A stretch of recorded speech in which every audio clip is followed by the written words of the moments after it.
Hey y'all, welcome back to MovementLink. So, if you're injured or have a little nagging pain, just hang in there. It can be a real depressing time. So, really, the good news is that what we really want you to do is to keep moving as much as you can. So, the big mistake a lot of people make is they think rest is going to do the job. And what rest is going to do is just delay the inevitable, and the inevitable is you're going to get hurt over and over and over and over again. So we really need to use this as a learning opportunity, and we need to keep moving, and we need to start learning what went wrong. So here's the deal.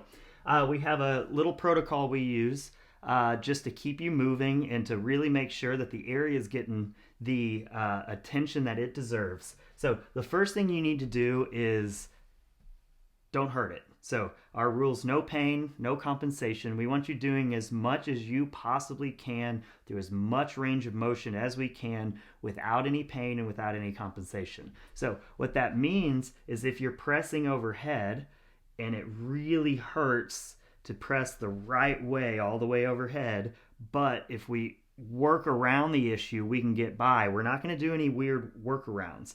We have a lot of ways that we can scale and modify movements, like going from bench pressing to floor pressing. There's a lot of ways we can squat, we can box squat. So there's a lot of ways that we can change the angles, change the leverages in a way where we can get you as much of a range of motion as possible without compensation and without pain.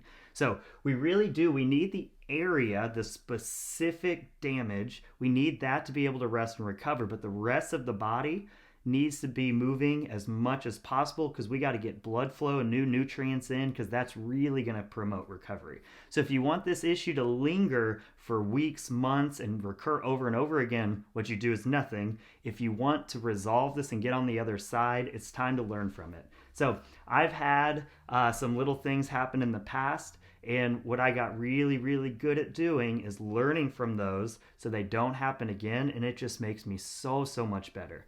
So, as much as we like to talk about why we might do this or why we might do this, the reality is people don't quite pay attention enough to their positions until they get injured. And as soon as we have that little bit of injury, then we can put that care into somebody, and we can really start showing them the techniques and why we build this foundation of posture, the squat, the push-up, and a jump, and why core bracing and these skill transfer exercises really matter.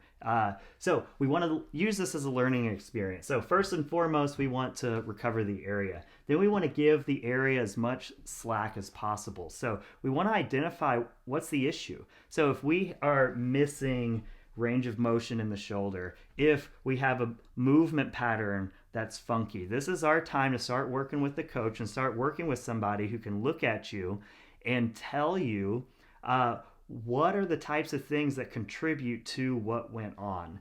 Sometimes it's nutritional, sometimes it's hydration, sometimes it's lack of sleep, sometimes it's a movement pattern, sometimes it's tissue, joint, and other restrictions. So we need to narrow down what that is so we can really put our plan of attack together. But we recover the area, we work on mobility. So this is going to be the soft tissue and stretching, spine and joint work that we do. We have another video where I talk about our mobility or range of motion 101 and what we should be doing on those fronts. Then we have our stability work. So maybe the issue was caused because when we hit end range of positions, we don't quite have the stability there. Then we have the movement patterns. If we're doing things incorrectly and using secondary muscles and tissues, if we learn how to get bigger and more muscle and get better leverages in these positions, the more and the longer life and the more performance we can get out of our bodies. Then we need to strengthen the areas. So maybe we're trying as hard as we can to keep the knees out and to keep the elbows tucked and to keep the elbows forward when we press. And maybe we just don't quite have the muscles there yet to hold those positions. So we need to strengthen and develop those positions. And then, just like I said, we need to work out as much as we can. Blood flow, blood flow, blood flow.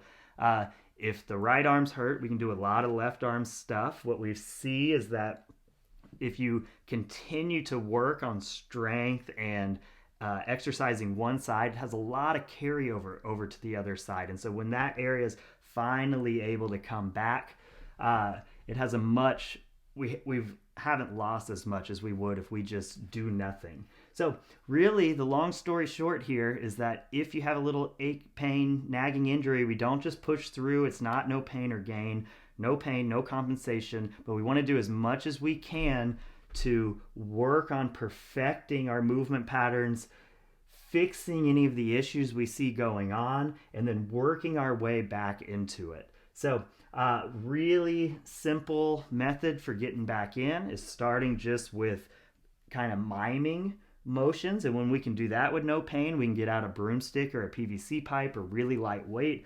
We can go through the motions and then we can slowly start adding it. So remember, kind of just like when we were brand new beginners, we don't just jump into intensity. What we do is we work technique, and then we add load, and then we add speed, and then we add the intensity. So we really want to be real careful.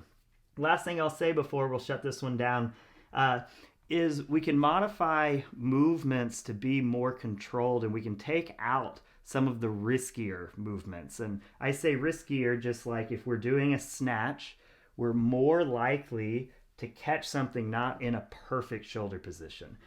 We're more likely to catch something in not a perfect ankle, hip, knee, low back position. So as we're recovering the area and as we're working out, we just want to slowly step in. Even though those moves, I don't consider them risky. If you have an injury, we just want to do things that are more controllable. And so you have complete control. If you get into a bad position, it's real easy to see it coming and bail out of it. All right, so if you're injured, hang in there. Do as much as you can. Yoga, just get moving, some cardio, get on a bike, as much mobility, stability, movement pattern, strengthening exercises as we can. Be smart about it. Keep moving. Talk to y'all soon. Bye.